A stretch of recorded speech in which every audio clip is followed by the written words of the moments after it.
Sound, noise, and acoustics can have profound impacts on patients, staff members, and visitors in hospitals.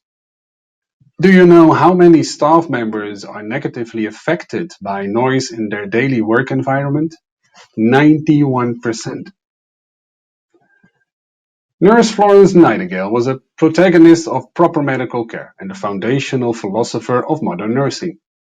Already back in 1859, she declared how unnecessary noise is the most cruel abuse of care which can be inflicted on either the sick or the well.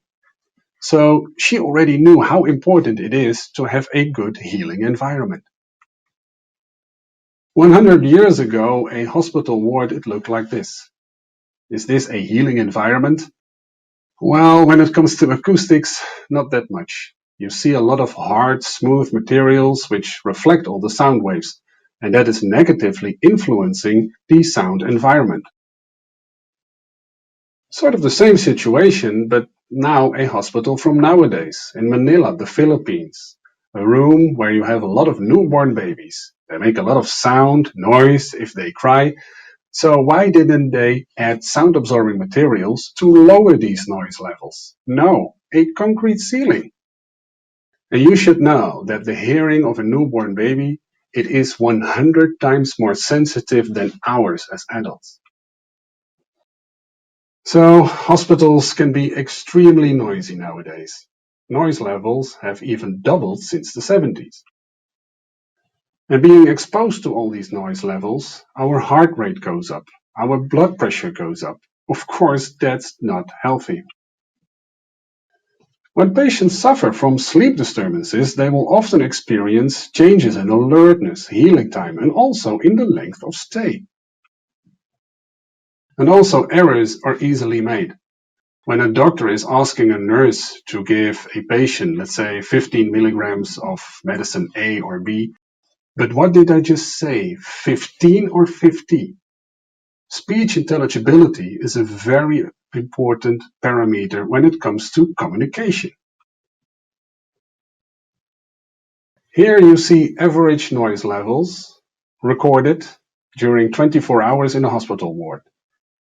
And also they recorded the maximum noise levels. Of course, they are higher than the average.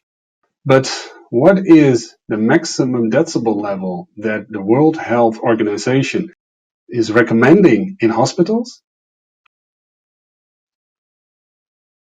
40. So we have a long way to go before we are there.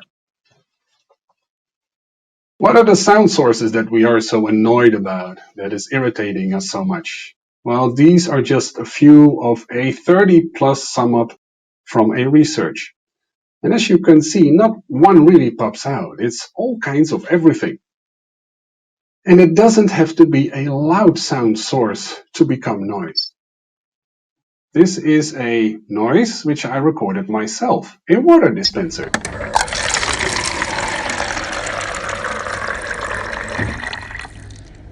And why is this sound noise?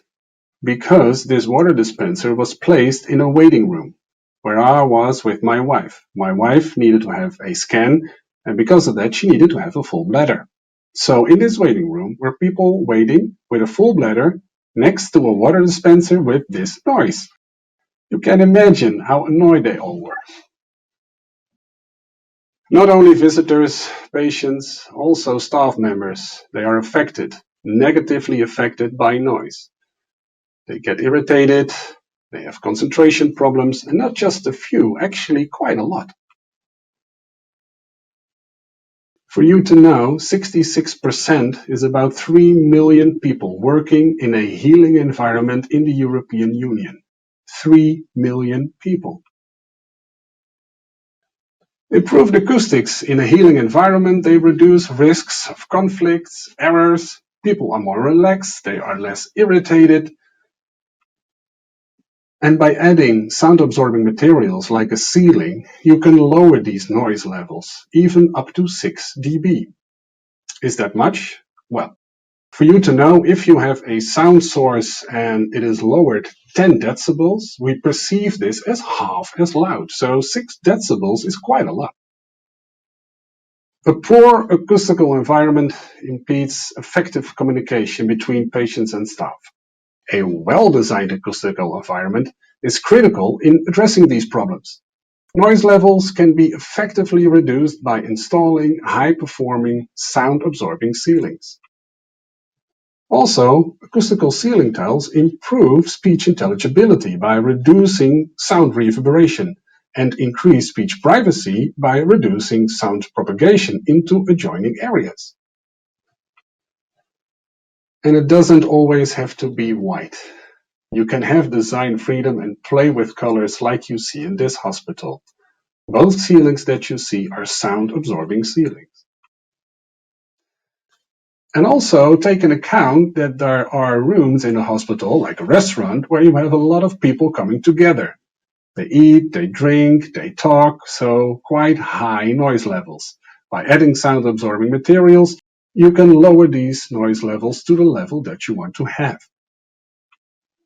So let's take care of hospital staff, patients, their families, their friends, and let's create a healing environment that really sounds beautiful to everyone. With that, I want to end this session. If you have any more questions, just send an email to the email address that you see here or reach out to one of my local colleagues. Thanks for your attention, and until next time.